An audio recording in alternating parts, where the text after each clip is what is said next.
Hey guys, क्या हाल चाल। अगर अंदर कुछ कर दिखाने का जुनून हो तो किसी भी चीज को पाना मुश्किल नहीं है। आज की ये रियलिस्टिक कहानी सुनने के बाद आपको विश्वास हो जाएगा। सो विदाउट एनी वेस्टिंग बढ़ते हैं कहानी की मेन लाइन स्टोरी की ओर। 12 अक्टूबर साल 1972 फ्लाइट 571 अमेरिका के यूरुग्वाय देश से प्लेन टेक ऑफ करता है और इसे जाना है चिली देश की राजधानी सांटियागो में। इस प्लेन में टोटली 45 पैसेंजर बैठे हैं और इसमें है कुछ रग्बी टीम के प्लेयर। साउथ अमेरिका में मौजूद एंडीज माउंटेन रेंज दुनिया की one of the highest longest mountain range में से एक है और ये प्लेन इस समय इन्हीं पहाड़ियों के बीच उड़ रहा है और इस समय प्लेन के चारों तरफ बादल ही बादल है। उसके बाद जब प्लेन बादलों के बीच से निकलता है तो पायलट रियलाइज करते हैं कि उनके सामने एक बहुत बहुत बड़ी चट्टान है। पायलट पैनिक में आकर बिल्कुल घबराहट में प्लेन की डायरेक्शन को ऊपर की ओर मोड़ने की कोशिश करते हैं, लेकिन अफसोस अब तक बहुत देर हो चुका था। प्लेन के पीछे का हिस्सा पहाड़ी से टकराकर टूट जाता है। इसके साथ ही 3 पैसेंजर इमीडिएटली हवा में उड़कर मारे जाते हैं। कुछ ही सेकंड बाद प्लेन का लेफ्ट विंग भी टकराव के कारण टूट जाता है। अब प्लेन का फ्रंट पोर्शन ही बचा था जो ग्लेशियर पर बहुत तेजी स्लाइड करता रहता है और कुछ देर बाद फाइनली आखिरी टकराव होता है। इस टकराव के बाद इमीडिएटली तुरंत ऑन द स्पॉट प्लेन के दोनों पायलट मारे जाते हैं।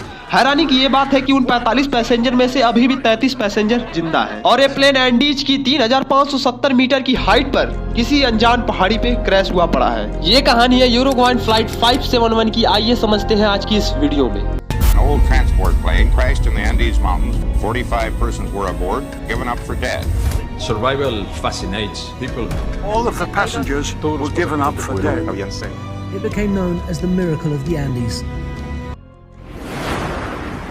दूसरी ओर क्रैश के 1 घंटे के बाद चिली एंड एयर सर्च को नोटिफिकेशन पहुंच जाता है और 4 हवाई जहाज इसे तुरंत ढूंढने में लग जाते हैं। शाम से सुबह तक ढूंढने के बावजूद इन्हें क्रैश साइट की लोकेशन पता नहीं चलती। 14 अक्टूबर के दिन एक बार फिर 11 अलग अलग हवाई जहाज इसे ढूंढने में लग जाते हैं। क्रैश के 8 दिन बाद सर्च एंड रेस्क्यू का काम बंद किया जाता है क्योंकि प्लेन व्हाइट कलर का था और इसके चारों तरफ व्हाइट बर्फ ही बर्फ थी, तो इसे ढूंढ पाना बहुत ही मुश्किल था और इन्हें लगता था कि -30 डिग्री सेल्सियस की ठंड में वैसे भी कोई अब तक जिंदा नहीं बचा होगा। तो इन सब के बाद फाइनली ये सर्च ऑपरेशन बंद किया जाता है और इधर सर्वाइवर को प्लेन से एक रेडियो मिलता है। ये रेडियो में एक परेशानी थी कि इस रेडियो से केवल बाहर की बातें सुनी जा सकती हैं और अपना संदेशा बाकी की दुनिया में पहुंचाया नहीं जा सकता। इस रेडियो से इन्हें पता चलता है कि रेस्क्यू सर्च ऑपरेशन बंद कर दिया गया, जिसकी वजह से इन सर्वाइवर का दिल और उम्मीद दोनों टूट जाती है। Feeling that their world is alive and they consider you dead. इन्हीं सर्वाइवर में से 3 ऐसे सर्वाइवर थे जिन्हें ज्यादा चोट नहीं आई थी, पराडो, कनेसा और विजिंगटिन। तो बाकी के लोग मिलकर डिसाइड करते हैं कि ये तीनों बाहर जाएंगे और बाहर से मदद लाएंगे और इसी के बीच इन सर्वाइवर ने कुछ ऐसा किया जिसे आप जानकर हैरान हो जाएंगे। इन सर्वाइवर ने भूख के कारण बाकी मरे हुए पैसेंजर्स की मुर्दा बॉडी खाई और वो मुर्दा बॉडी इनके भाई बहन परिवार और दोस्त की थी और ये भी क्या ही करते, इनके पास जिंदा रहने के लिए और कोई ऑप्शन नहीं था।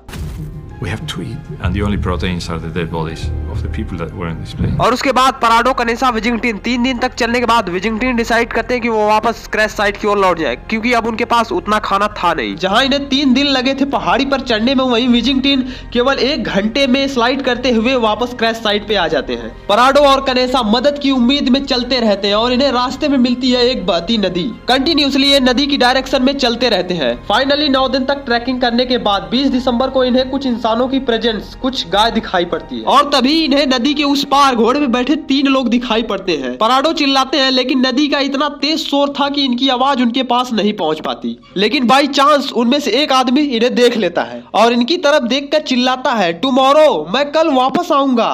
अगले दिन वो आदमी वापस आता है और इस बार वो आदमी अपने साथ एक पेंसिल और कुछ पेपर लाया था। वो आदमी उस पेपर और पेंसिल को एक पत्थर में अटैच करके इनकी ओर फेंकता है। पराडो को पहली बार मौका मिलता है अपना संदेश बाकी की दुनिया में पहुंचाने का। पराडो इसमें स्पेनिश भाषा में लिखते हैं, I come from a plane that fell in the mountains. I am Uruguay. We have been walking for 10 days. मैं यूरुग्वाय देश से आया हूँ, हम 10 दिन से चल रहे हैं। मेरे फ्रेंड क्रैश साइट पर मौजूद हैं। हमें मदद की जरूरत है लेकिन हम नहीं जानते कि हमें मदद कैसे मिलेगी। हमारे पास कोई खाना नहीं है, हमें चलने की भी हिम्मत नहीं है, हम बहुत कमजोर है, प्लीज हमें बचा लो, हम कहाँ हैं। दूसरी ओर संदेश पढ़ने वाला एक चिली देश का किसान था जिसका नाम था सर्गियो काटालान। वो आदमी इस संदेश को पढ़ता है और इशारों से कहता है, मैंने सब समझ लिया। अब वो आदमी अपने दोनों साथियों से बात करने के बाद सोचता है कि हाँ, कुछ 2 महीने पहले तो एक प्लेन क्रैश हुआ था। जब इन्हें रियलाइज होता है तो ये शॉक्ड हो जाते हैं कि 2 महीने पहले हुए प्लेन क्रैश में अभी भी कोई जिंदा है। तुरंत सर्गियो घोड़े पर बैठकर लगातार 10 घंटे तक वेस्ट की डायरेक्शन में दौड़ते रहते हैं और सर्गियो सबसे करीब के शहर में पहुंचते हैं और एक खबर वहाँ के आर्मी कमांड को बताई जाती है। चिली की एयरफोर्स 3 हेलीकॉप्टर इमीडिएटली भेजती है उन सर्वाइवर को रेस्क्यू कराने के लिए। पराडो और कनेसा का इंटरव्यू करने के बाद ये पता चलता है कि ये अपनी उम्मीद के बल पर 10 दिनों में 61 किलोमीटर तक हाइकिंग करके आए थे। कनेसा तो अपना आधा बॉडी वेट लूज कर चुके थे। पराडो और कनेसा की मदद से फाइनली उन सर्वाइवर की क्रैश लोकेशन पता चलती है और 16 सर्वाइवर को रेस्क्यू कराया जाता है। इन सर्वाइवर की बहुत बुरी हालत थी, डिहाइड्रेशन, टूटी हुई हड्डियां और बहुत कुछ, लेकिन ये सब रिकवर कर जाती है। ये कहानी उस चीज को रिप्रेजेंट करती है, अगर किसी भी चीज को पाने की जिद हो तो वो मिल ही जाए। दोस्तों, लोगों का तो काम ही है कहना और आपका काम है करना, तो कभी गिव अप नहीं करना है, हार्ड वर्क करते ही रहना है, क्योंकि तू आज नहीं तो कल होगा, लेकिन एक दिन जरूर सफल होगा। बहुत बहुत धन्यवाद।